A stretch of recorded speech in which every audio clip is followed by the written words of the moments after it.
5 മാസത്തെ ക്ഷേമ പെൻഷൻ കുടിശ്ശിക എന്ന് നൽകുമെന്ന് സർക്കാരിന് മറുപടിയില്ല. നിയമസഭാ ബഹിഷ്കരണം നടത്തിയ ശേഷം പ്രതിപക്ഷ നേതാവ് വി ഡി സതീശൻ മാധ്യമങ്ങളെ കാണുന്നു. തത്സമയം സാമൂഹ്യ സുരക്ഷാ പെൻഷൻ 5 മാസമായി സംസ്ഥാനത്ത് മുടങ്ങിയിരിക്കുകയാണ്. അതിന്റെ പേരിൽ ഒരാൾ ചക്കിട്ടപ്പാറ സ്വദേശിയായ സി ജോസഫ് ആത്മഹത്യ ചെയ്യുകയും ചെയ്തു. ഈ 5 മാസമായി തുടർച്ചയായി സാമൂഹ്യ സുരക്ഷാ പെൻഷൻ മുടങ്ങിയതിനെതിരായും ഈ ആത്മഹത്യ ചെയ്ത സംഭവം സർക്കാരിന്റെ ശ്രദ്ധയിൽപ്പെടുത്തി ഈ പെൻഷൻ വിതരണം പുനരാരംഭിക്കുന്നതിനും വേണ്ടിയിട്ടാണ് പ്രതിപക്ഷം ഇന്ന് അടിയന്തര പ്രമേയമായി ഈ വിഷയം കൊണ്ടുവന്നത്. കാരണം സംസ്ഥാനത്ത് 50 ലക്ഷത്തോളം ആളുകളെ ബാധിക്കുന്ന ഗുരുതരമായ പ്രശ്നമാണ്. മരുന്ന് മേടിക്കാൻ പണമില്ലാതെ, ഒരു നേരത്തെ ഭക്ഷണത്തിന് നിവൃത്തിയില്ലാതെ ഭിന്നശേഷിക്കാരായ ആളുകൾ, വിധവകൾ, അഗതികൾ, പ്രായമായ വൃദ്ധരായ ആളുകൾ ഇവരെല്ലാവരും പ്രയാസപ്പെടുകയാണ്. സർക്കാർ ഒരു നടപടിയും സ്വീകരിക്കുന്നില്ല. സർക്കാരിന്റെ മുൻഗണനയിൽ ഈ 5 മാസം ആളുകൾക്ക് പെൻഷൻ കൊടുക്കാത്തത് പരിഹരിക്കണമെന്നുള്ളൊരു നിലപാടില്ല. അവരിപ്പോഴും കേരളീയത്തെക്കുറിച്ചും നവകേരള സദസ്സിനെക്കുറിച്ചും സംസാരിക്കുകയാണ്. സർക്കാരിന്റെ മുൻഗണന ആർഭാടവും ധൂർത്തുമാണ്. പാവപ്പെട്ടവർക്ക് പെൻഷൻ കൊടുക്കാനുള്ള സർക്കാരിന്റെ പ്രാഥമികമായ ഉത്തരവാദിത്തത്തിൽ നിന്നും അവർ ഒഴിഞ്ഞു പോവുകയാണ്. ഇതൊരു വല്ലാത്ത ഒരു സാഹചര്യമാണ് സംസ്ഥാനത്തുണ്ടായിരിക്കുന്നത്. രൂക്ഷമായ പ്രശ്നങ്ങൾ, ഇനിയും ആളുകൾ ആത്മഹത്യയിലേക്ക് നയിക്കുന്ന തരത്തിലുള്ള രൂക്ഷമായ ഒരു പ്രതിസന്ധി പാവപ്പെട്ട മനുഷ്യർക്കുണ്ടായിരിക്കുന്നു. സർക്കാർ ഒരു നടപടിയും സ്വീകരിക്കുന്നില്ല. എന്നിട്ട് പഴയ കാര്യങ്ങൾ പറയുകയാണ്. അതും ഞങ്ങൾ വളരെ കൃത്യമായ മറുപടി കൊടുത്തു. ഇവർ കഴിഞ്ഞ ഒരു ദശാബ്ദകാലമായി നിരന്തരമായി പറഞ്ഞുകൊണ്ടിരുന്നത് ഉമ്മൻചാണ്ടി സർക്കാരിന്റെ കാലത്ത് 18 മാസത്തെ പെൻഷൻ മുടങ്ങിയെന്നാണ്. അത് പച്ചക്കള്ളമാണ് എന്ന് ഞങ്ങൾ തെളിവുകൾ നിരത്തി ഇന്ന് നിയമസഭയിൽ പി.സി. വിശ്വനാഥ് കൊണ്ടുവന്ന അടിയന്തര പ്രമേയ നോട്ടീസിലൂടെ ഞങ്ങൾ പറഞ്ഞു. ഈ ഗവൺമെന്റിലെ ധനകാര്യമന്ത്രി ഉൾപ്പെടെയുള്ള ആളുകൾ നൽകിയ മറുപടിയിലൂടെ 2014 നവംബർ ഡിസംബർ മാസത്തിലും 2015 ജനുവരി മാസത്തിലുമാണ് 3 മാസമാണ് ഇത് മുടങ്ങിയത്. അത് എന്തുകൊണ്ടാണ് മുടങ്ങാൻ കാര്യം? അത് ഡയറക്റ്റ് ബെനിഫിറ്റ് ട്രാൻസ്ഫർ ആക്കി അത് മാറ്റിയപ്പോഴുണ്ടായ സാങ്കേതിക തടസ്സം മാത്രമായിരുന്നു. ഗവൺമെന്റ്, ഉമ്മൻചാണ്ടി ഗവൺമെന്റ് പണം അനുവദിച്ചിട്ടുണ്ടായിരുന്നു. ആ പണം കൊടുക്കാൻ പറ്റിയില്ല, സാങ്കേതിക തകരാറുകൊണ്ട്. അല്ലാതെ 1 മാസത്തെ പെൻഷൻ പോലും ആ കാലത്ത് മുടങ്ങിയിട്ടില്ല എന്ന് ഈ സർക്കാരിലെ മന്ത്രിമാർ തന്ന തെളിവുകളും 2016 തോമസ് ഐസക് ധനകാര്യമന്ത്രിയായിരുന്നപ്പോൾ പുറത്തിറക്കിയ ധവളപത്രവും പിന്നീട് ഐസക് തന്നെ നൽകിയ മറുപടികളും കൊണ്ട് കൃത്യമായി വ്യക്തമാക്കി. അപ്പൊ കഴിഞ്ഞ കുറെ നാളുകളായി ഒരു നറേറ്റീവ്, ഒരു പച്ചക്കള്ളം, ഉമ്മൻചാണ്ടിയുടെ കാലത്ത് 18 മാസം മുടങ്ങിയത് എന്ന് കേരളം മുഴുവൻ വ്യാപകമായി ഗീബൽസിയൻ രീതിയിൽ പ്രചരണം നടത്തിയത് ഒളിഞ്ഞു പാളീസായി. ഇപ്പൊ മന്ത്രി ആത്മഹത്യ ചെയ്ത ജോസഫിനെ അപമാനിക്കുക കൂടിയാണ് ചെയ്തത്. അയാൾ പെൻഷൻ കിട്ടാത്തതുകൊണ്ടല്ല മരിച്ചതെന്ന് മന്ത്രി പറയാം. എന്ത് വിവരത്തിന്റെ അടിസ്ഥാനത്തിലാണ് മന്ത്രി പറയുന്നത്? അയാൾ 15 ദിവസം മുമ്പ് പഞ്ചായത്തിന് കത്ത് കൊടുത്തു. എനിക്ക് കിട്ടിയില്ലെങ്കിൽ ജീവിക്കാൻ വയ്യ, ഭിന്നശേഷിക്കാരനാണ്, ഭാര്യ മരിച്ചുപോയി, ഇയാൾക്ക് സ്ട്രോക്ക് വന്നതാണ്, മകൾ ഭിന്നശേഷിക്കാരിയാണ്, ഒരു അഗതി മന്ദിരത്തിൽ ഏൽപ്പിച്ചിരിക്കുന്നു, അവിടെയും പണം കൊടുക്കണം. അപ്പോൾ അയാൾക്കുള്ള ആകെയുള്ള വരുമാനം ഇതാണ്. 50 സെന്റ് സ്ഥലത്തിനാണ് പട്ടയമുള്ളത്, കുന്നാണ്, കൃഷി ചെയ്യാൻ പറ്റില്ല. അവിടെ നിന്ന് ജംഗ്ഷനിലെത്തി ഒരു ചായ കുടിക്കണമെങ്കിൽ 80 രൂപ മുതൽ 120 രൂപ വരെ കൊടുക്കണം, അങ്ങോട്ടും ഇങ്ങോട്ടും ഓട്ടോറിക്ഷയ്ക്ക് പോവാൻ. ഒരു നിവർത്തിയില്ലാത്ത പാവം മരിക്കാൻ നേരത്ത് ഒരു കുറിപ്പടിയിൽ, മരുന്നിന്റെ കുറിപ്പടിയിൽ മരിക്കാനുള്ള കാരണം സർക്കാരാണെന്ന് എഴുതി വെച്ചു. അത് പോലീസ് എടുത്തു മാറ്റി. മന്ത്രി പറയുന്നത് ഇപ്പോഴും പോലീസ് അന്വേഷിക്കുകയാണ്. അപ്പോൾ ഒരാൾ ആത്മഹത്യ ചെയ്തത് പോലും തെറ്റിദ്ധരിപ്പിക്കുന്ന രീതിയിൽ, അയാളെ അവഹേളിക്കുന്ന രീതിയിൽ മന്ത്രി നിയമസഭയിൽ സംസാരിക്കുകയാണ്.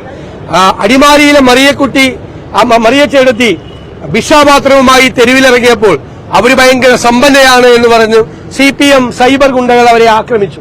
അവസാനം ദേശാഭിമാനി പത്രത്തിനടക്കം അവരോട് മാപ്പ് പറയേണ്ടി വന്നു. ചക്കിട്ടപ്പാറയിൽ ആത്മഹത്യ ചെയ്ത പെൻഷൻ കിട്ടാത്തതുകൊണ്ട് പറഞ്ഞ് ഡിസംബറിൽ പെൻഷൻ കൊടുത്തെന്നാണുള്ളത്. തെറ്റിദ്ധരിപ്പിക്കാൻ വേണ്ടി പറയാണ്. ഓഗസ്റ്റ് മാസത്തിലെ പെൻഷനാണ് ഡിസംബറിൽ കൊടുത്തത്, ഓഗസ്റ്റിലെ പെൻഷൻ. മനസ്സിലായില്ലേ? അപ്പോ സെപ്റ്റംബർ, ഒക്ടോബർ, നവംബർ, ഡിസംബർ, ജനുവരി, ഈ 5 മാസമായി പെൻഷൻ കിട്ടിയിട്ടില്ല. ഡിസംബറിൽ പെൻഷൻ കൊടുത്തു എന്ന് പറയുന്നത് ഡിസംബറിലെ പെൻഷനല്ല. തെറ്റിദ്ധരിപ്പിക്കാൻ വേണ്ടി മന്ത്രി പറയാം. അത് ഓഗസ്റ്റ് മാസത്തിലെ പെൻഷനാണ് ഡിസംബറിൽ കൊടുത്തത്. 5 മാസം തുടർച്ചയായി പെൻഷൻ കിട്ടിയിട്ടില്ല. എത്രമാത്രം കടമാണ്, പലചരക്കിടയിൽ കടം, മരുന്ന് മെഡിക്കൽ ഷോപ്പിൽ കടം, എവിടെ പോയാലും കടം. ആളുകളെ അപമാനിക്കും. കുറെ നാൾ 5 മാസമൊക്കെയായി കടകളിൽ കടം കൊടുക്കാതിരുന്ന ആളുകൾ ചോദിക്കില്ല, അവർക്കും ഈ പൈസ വേണ്ടേ? അങ്ങനെ ആളുകൾ അപമാനത്താൽ തലകുനിച്ചുകൊണ്ടാണ് ഈ 19 ലക്ഷം പേർ കേരളത്തിൽ നടക്കുന്നത്. അതെല്ലാം മറച്ചുവെച്ചുകൊണ്ട് ഞങ്ങൾ ചോദിച്ച ചോദ്യം ഏതാണ്, ഇപ്പോഴും ചോദിക്കുന്ന ചോദ്യം ഏതാണ്, സർക്കാരിന്റെ മുൻഗണന ഏതാണ്, പ്രയോറിറ്റി ഏതാണ്? പാവപ്പെട്ട 50 ലക്ഷം പേർക്ക് മുടങ്ങിക്കിടക്കുന്ന 5 മാസക്കാലത്തെ പെൻഷൻ കൊടുക്കുകയാണോ? കുഞ്ഞുങ്ങൾക്ക് ഉച്ചഭക്ഷണത്തിന്റെ പണം കൊടുക്കാനില്ല, അത് കൊടുക്കുകയാണോ? അതോ ഈ തുലാവർഷക്കാലത്ത് ഇവിടെ മഴ പെയ്ത് കിടക്കുമ്പോൾ കേരളീയം നടത്തി, നവകേരള സദസ് നടത്തിയും 60 ലക്ഷം രൂപയുടെ സ്റ്റേജ് ആയിട്ട് പൈസയില്ലാത്ത സർക്കാർ, മുഖ്യമന്ത്രിയുടെ ക്ലിഫ് ഹൌസിൽ കോടിക്കണക്കിന് രൂപയാണ് പല കാര്യങ്ങൾക്കും വേണ്ടി ശ്രീ വിശ്വനാഥോടെ സൂചിപ്പിച്ചു. അപ്പൊ ഇതെല്ലാം ചെയ്യാൻ ധൂർത്തിനും അഴിമതിക്കും കയ്യിൽ പണമുള്ള സർക്കാർ കേരളത്തിലെ ഏറ്റവും പാവങ്ങളിൽ പാവപ്പെട്ടവർ, ഈ ജോസഫ് തന്നെ അതീവ ദരിദ്ര വിഭാഗത്തിൽ പെട്ടാണ്. പഞ്ചായത്ത് തന്നെ അതീവ ദരിദ്ര വിഭാഗത്തിൽ പെട്ട ഒരാളെ കുറിച്ചാണ് പറയുന്നത്. ഇഷ്ടംപോലെ പൈസ ഉണ്ടായിരുന്നു, ആത്മഹത്യ ചെയ്യേണ്ട കാര്യമില്ലായിരുന്നു എന്ന് പറയുന്നത്. അതാണ് അത് തൊഴിലുറപ്പ് പദ്ധതിയിൽ പണം കൊടുത്തിട്ടെന്നാണ് പറയുന്നത്. അതുകൊണ്ട് ജീവിക്കാൻ പറ്റുമോ ഒരാൾക്ക്?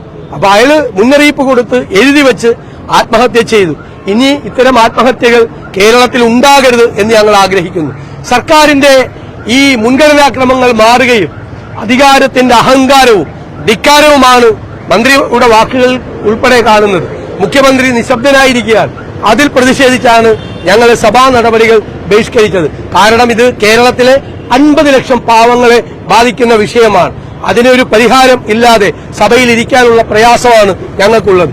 അവർക്കത് നേടിയെടുക്കുന്നതുവരെ അവർക്ക് ആ പെൻഷൻ കൊടുക്കുന്നതുവരെ ഞങ്ങൾ ഈ പോരാട്ടം തുടരുക തന്നെ ചെയ്യും. ഓക്കെ,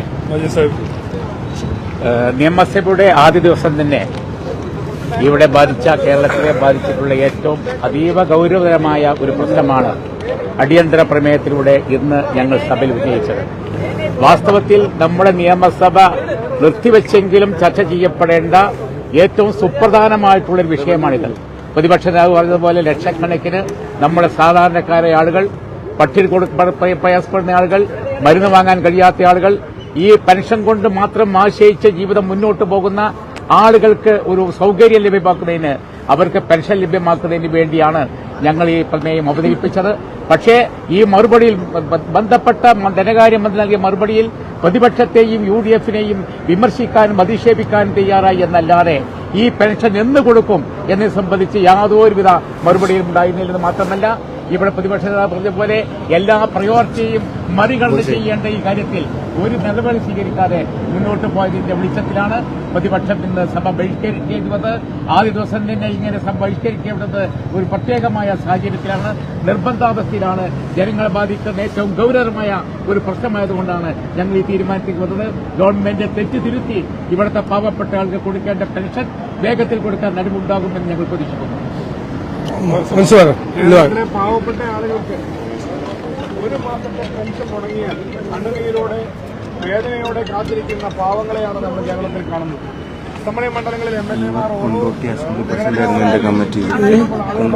പ്രസിഡന്റായിരുന്നു എന്റെ കമ്മിറ്റിയിൽ. അവിടെ ഒരു വലിയൊരു വീട് അവർ ഒരു സാധാരണക്കാരന് നിർമ്മിച്ച് അതിന്റെ പണി കഴിഞ്ഞു. നിങ്ങളുടെ ഡേറ്റിൽ താക്കോല് കൊടുക്കും. പുതിയ വീട് എവിടെയാണ്? കൊണ്ടോട്ടി